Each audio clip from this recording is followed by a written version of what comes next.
final guest of the week, he's Cam Newton, Carolina Panthers quarterback, joining us on behalf of Under Armour, and brought in Under Armour. You brought in one shoe. You didn't bring in two. Well, I figured, you guys got the gist of what I was trying to do. Oh, well, it'd been nice if you brought in, a pair of shoes.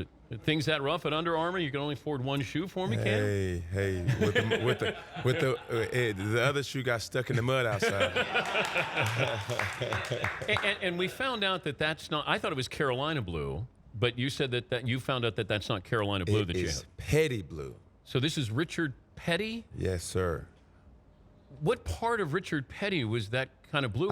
His car? No idea. But with Carolina being such a big NASCAR market, yeah, it made sense. You know what? Is it the 43 on his car, Paulie? Yes, that Carolina blue. The 43. Oh, okay. You ever played in weather like this? I did. Just sloppy, wet, cold, damp. Well, the last game I played in was kind of similar to this. Yeah. When we played in Seattle. But, how tough is it to prepare conditions like that, or can you? Well, I think it's just you hope it's not the constant rain, because constant rain that affects your throwing. But other than that, you just got to psych your mind out and just say it's just a regular day. But short balls, deep balls, what affects it more with rain like this? Accuracy in general, But if you could, get the threads right, everything else would be fine. It's pretty hard to grip as well when you're running the ball, but like I say, it's a fun day to be a defender, but it's not good to be an offensive player, when it's raining. We keep hearing that you have guys who want to avoid Richard Sherman.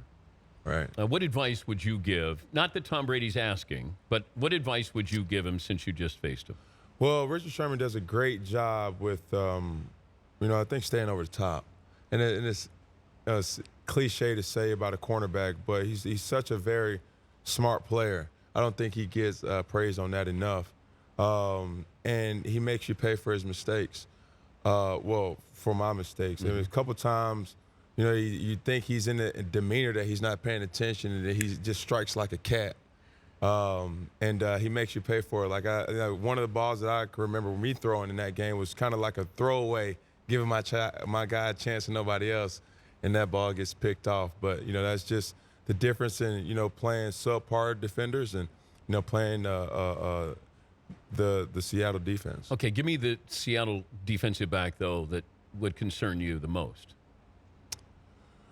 I think what they call him Cam Bam Bam. Yeah. Bam Bam Cam. He's a big dude. He is. Did he get you? No, he didn't hit me. No, I was not trying to make that happen. Did Earl Thomas get you? No, sir. No, sir. Oh. No. Then you did okay. I did all right, but I got a couple times though. So.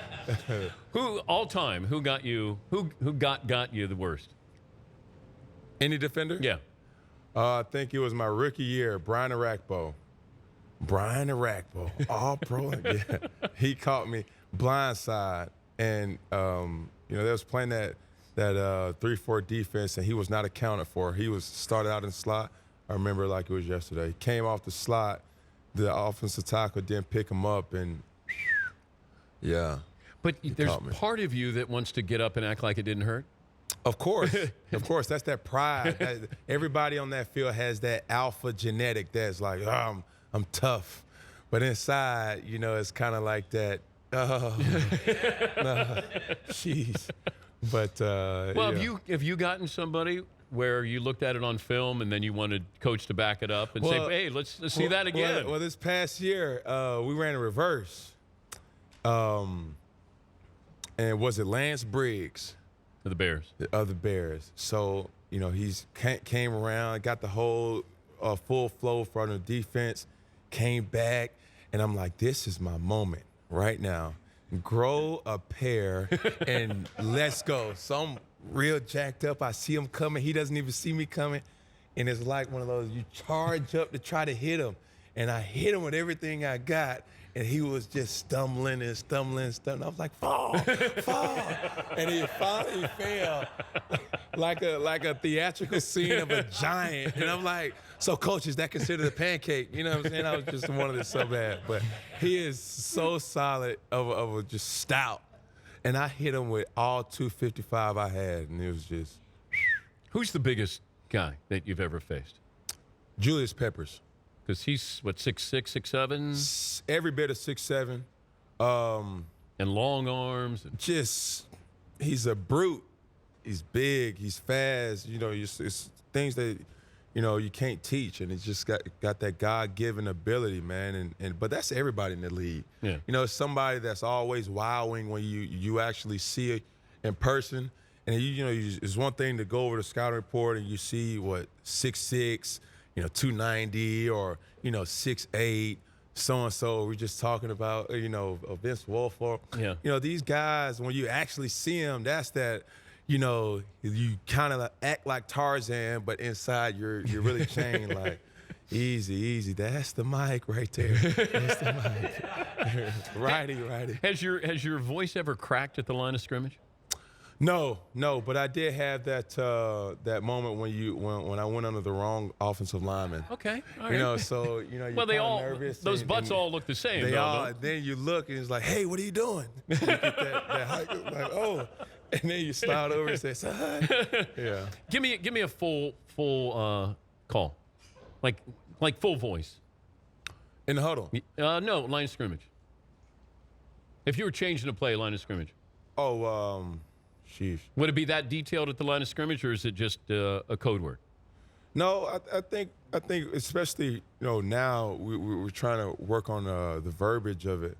It's all about IDing the right people. Now the calls in the huddle may be very in depth, but at the line of scrimmage, from wide receivers to tight ends to even offensive line, trying to be as simple as possible. So I just point out, let's say 56 to Mike, easy, righty Ringo, something simple as that. Now, when you go in the huddle, that may be different. Now, you may have a call, twins right, key left seam 638, F-drag sneak, alert, X-dart or something like that. So now, you got those type of verbiages. But, when you get to the line, that's probably as simple, as trying to make things happen. Because you want to be on the same page with the person. You don't want to be guessing. Could you do what Peyton Manning does? Well, Peyton is in a league of his own, and I do not try to be, somebody outside of then Cam Newton. And that's the thing that people have to understand about sports. I'm pretty sure, and I don't want to finger point and do anything like that. LeBron James is arguably one of the best basketball players of my time. But I don't think he's going around there trying to be Michael Jordan. You know what I'm saying? With all due respect to him, or he's not trying to be Kobe Bryant. And that's something that I realize. I'm not a Tom Brady. I respect him with all the highest magnitude. I'm not trying to be anybody else besides Cam Newton. One thing I am envious of Tom Brady. In the competitive respect, but with such a resume that he has. But that's just all competitive. But, outside of myself trying to sharpen my blades and my mechanics, that's what I have to do. Who dresses better, you or Brady? Well, I keep that to Tom. I mean, he has every right to dress better than anybody in the league. I mean, his wife helps him. Oh, you think? Oh, my God, he has to. Well, don't you? Then you need a wife then to. Hey. If that's what I need, then by all means, bring them on. You call an audible there, right there. Righty. Hey, easy, Susie. But Andrew Luck has an unbelievable voice at the line of scrimmage. Yeah. Like, that's loud. Really loud. Really loud. And I caught him at when I was in the Pro Bowl last year, and it's so consistent. Ready! I'm like, geez, I'm so inconsistent. Said, what it? And then I come back, said, what it? Oh, then I said, what it? Like, offensive line, they don't know ready. I said, hey, you better just be ready for the hut part. No, that's all that matters. Who else can you imitate their cadence? Well, I mean, I think we all can imitate, Peyton. Omaha, but that's about it. Okay. That's it? That's it. The Omaha. I think that Omaha, ad-lib took off last year. Should we be able to have mics on the field to pick up your calls, your audibles? No, because that's such an advantage for the opposing team when you watch film. Could I listen to your calls, your could. audibles tonight? We actually, I know I do. Depending on the game that we played, I watch the TV copy as well as the coach's copy. And when they say coach's copy, it's like the wider. The all 22? You can see everybody. Yeah. And, and the TV copy helps to see what was on film, what signals you have to change, the verbiage when you get to the line of scrimmage, when you start seeing defenses, and that's what make, great defenses so advanced is, when they see you coming up to the line, like I say, hey, 56 to Mike, 56 to Mike.